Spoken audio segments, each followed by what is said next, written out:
সিনেমার শুরুতেই আমরা একটি মেয়ে কুটনি এবং তার ছোট বোনকে গাড়িতে করে যেতে দেখি। এরপরে হঠাৎই কুটনি ফোনে ব্যস্ত হয়ে যায় এবং গাড়িটি একটি জায়গায় ধাক্কা লেগে অ্যাক্সিডেন্ট করে এবং নদীর জলে পড়ে যায়। এই অ্যাক্সিডেন্টে কুটনি বেঁচে যায় এবং তার বোন মারা যায়। সেই কারণে কুটনি ডিপ্রেশনে চলে যায়। এই দুর্ঘটনার পর কুটনি পরকালের কথা অনেক ভাবতে থাকে। আসলে কুটনি একজন মেডিকেল স্টুডেন্ট। এরপরে কুটনির কাছে এমন একটি পেশেন্ট আসে যার কিছু সময়ের জন্য হার্টবিট বন্ধ হয়ে গেছিল, কিন্তু তাকে উন্নতমান চিকিৎসার মাধ্যমে বাঁচিয়ে তোলা হয়েছিল। এরপর কুটনি সেই পেশেন্টটিকে বলে যে আপনার যখন হার্টবিট বন্ধ হয়ে গেছিল তখন আপনি কি অনুভব করছিলেন? সেই সময় কি আপনার কোনো ছোটবেলাকার কথা মনে পড়েছে বা নিজের কোনো আপন মানুষের কথা কি মনে পড়েছিল? কিন্তু পেশেন্ট কিছু বলে না, চুপ করে থাকে।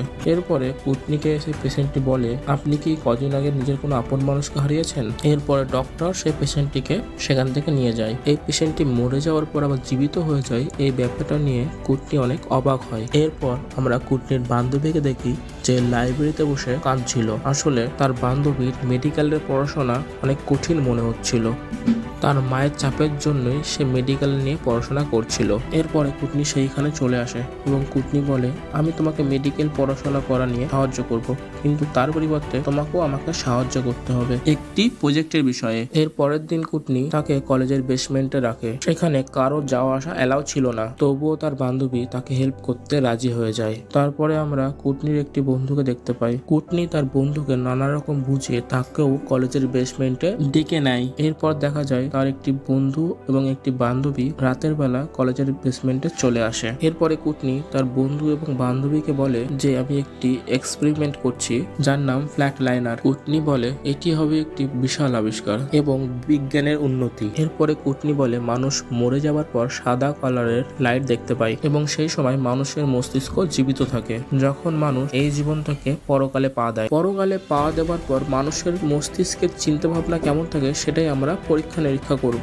এই এক্সপেরিমেন্টের কথা শুনে তার বন্ধু এবং বান্ধবী দুজনেই ভয় পেয়ে যায়। তারা ভাবতে থাকে যে মানুষ যদি মারা যায় তাকে জীবিত করব কি করে। এরপরে তারা তাদের প্রসিডিওর শুরু করে দেয়। প্রথমে কুটনি এই এক্সপেরিমেন্টটা তার উপর করতে চায়। এরপরে কুটনির যে বন্ধু ছিল সে তাকে একটি ইনজেকশন লাগিয়ে দেয়। এরপরে আস্তে আস্তে কুটনির হার্টবিট বন্ধ হতে থাকে এবং তার সারা শরীর ভাইব্রেট হতে থাকে। তারপর সে মারা যায়। তারপর তার বন্ধু এবং বান্ধবী তার মস্তিষ্কের অ্যাক্টিভিটি রেকর্ড করতে থাকে। অন্যদিকে আমরা কুটনিকে দেখতে পাই, সেখানে তার নতুন পুরনো সব রকম স্মৃতিশক্তি রিফ্রেশ হতে থাকে। সে ছোটবেলায় কি করেছে, কোথায় পড়াশোনা করেছে সবই সে দেখতে পায়। এরপর দেখতে দেখতে অনেকটা সময় কেটে যায়, প্রায় 1 মিনিট। এরপর দেখা যায় তার বন্ধু এবং বান্ধবী তাকে নানা রকম ভাবে জীবিত করার চেষ্টা করছে ইনজেকশন দিয়ে, কিন্তু সে কোনো রকম ভাবে জীবিত হচ্ছিল না। তখন কুটনিকে তার বন্ধু এবং বান্ধবী মিলে কৃত্রিম শ্বাস প্রশ্বাস দেয়, কিন্তু তাতেও কোনো কাজ হচ্ছিল না এবং তাদের যা করণীয় তারা সবকিছুই করে, কিন্তু তবুও কুটনি জীবিত হচ্ছিল না।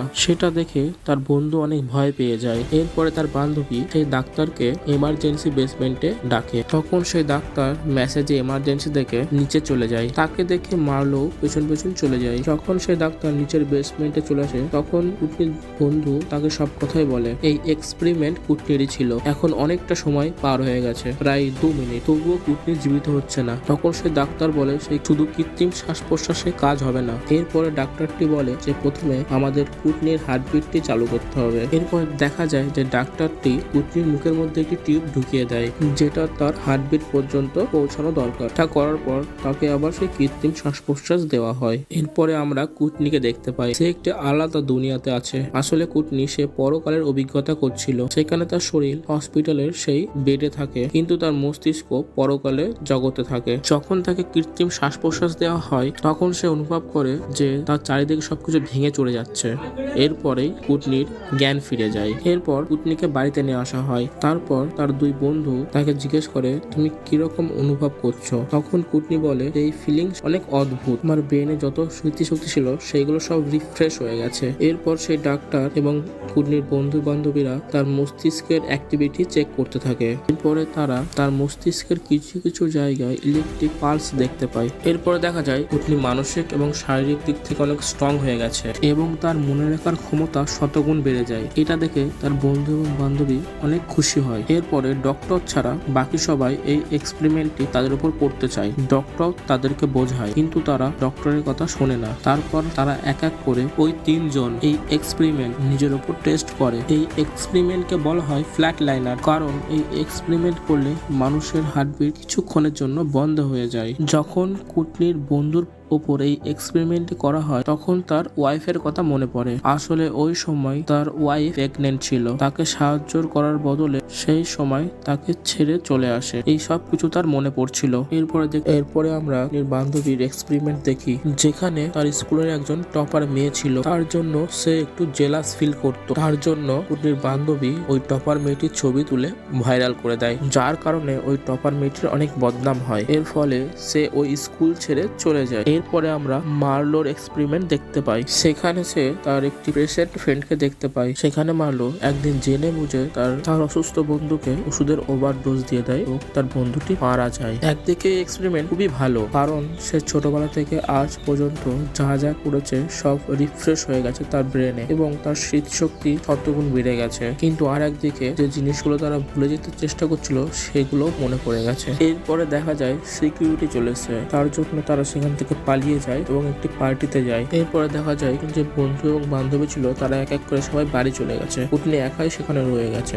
যখনই কুটনি সে বাড়ির দিকে রওনা হয় তখনই সে তার বোনকে দেখে। কুটনি ভয় পায় কিন্তু তবুও তার বোনের পিছু করে। দেখা যায় কুটনির ছোট বোন একটি গাড়িতে গিয়ে বসে পড়ে। কুটনি যখন গাড়ির ভেতরে তাকায় তখন দেখে যে তার বোনের মৃতদেহ জলের মধ্যে ভাসছে। এটি দেখে কুটনি অনেক ভয় পেয়ে যায় এবং সে বাড়ি চলে যায়। এরপরে কুটনির বন্ধুকে দেখতে পায়। সে তার নিজের বোট হাউসে থাকে এবং সে বোটের মধ্যে থাকে। কুটনির বন্ধু যখন তার বোট হাউসে আসে তখন হঠাৎ সে একটি বাচ্চার কান্নার আওয়াজ শুনতে পায়। সে একটি কাপড়ের টুকরো নড়াচড়া করতে দেখে। যখন সে কাপড়ের টুকরোটি সরিয়ে দেখে সেখানে কেউই থাকে না। তারপরে দেখা যায় তার স্ত্রীর একটি ভূত তার পেছনে চলে এসছে। তাকে অ্যাটাক করতে যাবে তখনই কুটনির ফোন চলে আসে তার কাছে। এরপরে কুটনি তার বন্ধুকে বলে যে আমি আমার বোনকে দেখেছি। তখনই তার বন্ধু কুটনির কথা শুনে তার বাড়ি যাওয়ার উদ্দেশ্যে বেরিয়ে যায়। কুটনি যখন বাড়ি পৌঁছায় তখন কুটনিদের ডাইনিং রুমে তার বোনকে দেখে। তার বোনকে খুবই ভয়ঙ্কর দেখাচ্ছিল। সেখান থেকে কুটনি পালাবার জন্য এমার্জেন্সি ডোর দিয়ে বাইরে বেরিয়ে পড়ে, কিন্তু সেখানে তার ছোট বোনও তার সামনে চলে আসে এবং কুটনিকে ধাক্কা দিয়ে নিচে ফেলে দেয় এবং কুটনি মারা যায়। পরের দিন যখন সেই 4 জন তার মারা যাওয়ার কথা শোনে তখন তারা একটি বড় ধাক্কা পায়। এরপর দেখা যায় কুটনির যে বন্ধু ছিল যে বোট হাউসে থাকতো সে বারবারই একটি বাচ্চার কান্নার আওয়াজ শুনতে পায় এবং তার স্ত্রীর ভূত দেখতে পায়। তার স্ত্রীর ভূত তাকে মারতে চায় এবং তাকে জলে ফেলে দেয়। এরপরে দেখা যায় যে তার স্ত্রীর যে ভূত ছিল সে একটি ছুরি নিয়ে তার হাতে গিতিয়ে দেয়। এরপরে আমরা মার্লোকে দেখতে পাই। তখন মার্লো একটি ডেড বডির ঘরে ছিল। এরপরে দেখা যায় তার সেই মৃত বন্ধুটিকে এবং সেই মৃত বন্ধুটি তাকে মারতে আসে। এই যে ঘটনাগুলো এগুলো তাদের 4 জনের সাথেই হচ্ছিল বারবার, কিন্তু তারা কি করবে বুঝতে পারছিল না। সেই জন্য তারা 4 জনে একসাথে বসে এবং তাদের মধ্যে আলোচনা করে। এরপরে দেখা যায় যে তারা 4 বন্ধু যে ভুলগুলো করেছিল সেগুলো শুধরানোর জন্য যা যা করা দরকার সেইগুলো করতে শুরু করে। মার্লোর বন্ধু তার ওয়াইফকে মেনে নেয় এবং তার ওয়াইফের কাছে সে ক্ষমা চায় যে তার ভুল হয়ে গেছে, আর কখনো এরকম হবে না। তার ওয়াইফও তাকে ক্ষমা করে দেয় এবং বাচ্চা এবং তার ওয়াইফকে নিয়ে তারা অনেক ভালো থাকে। এরপরে কুটনির একটি বান্ধবী সেই টপার মেয়েটির কাছে যায় এবং সে ক্ষমা চায় যে সে ভুল করেছে,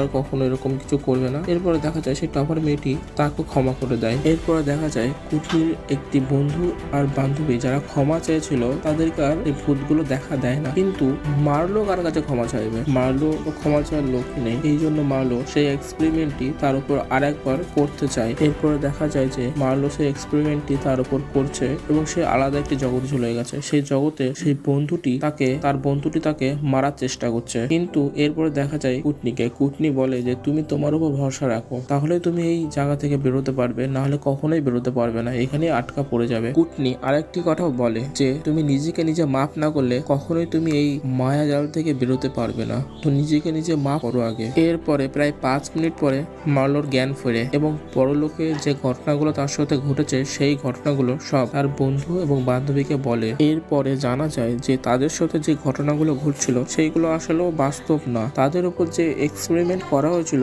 তারই একটি সাইড ইফেক্টস। এইখানেই মুভিটি শেষ হয়ে যায়।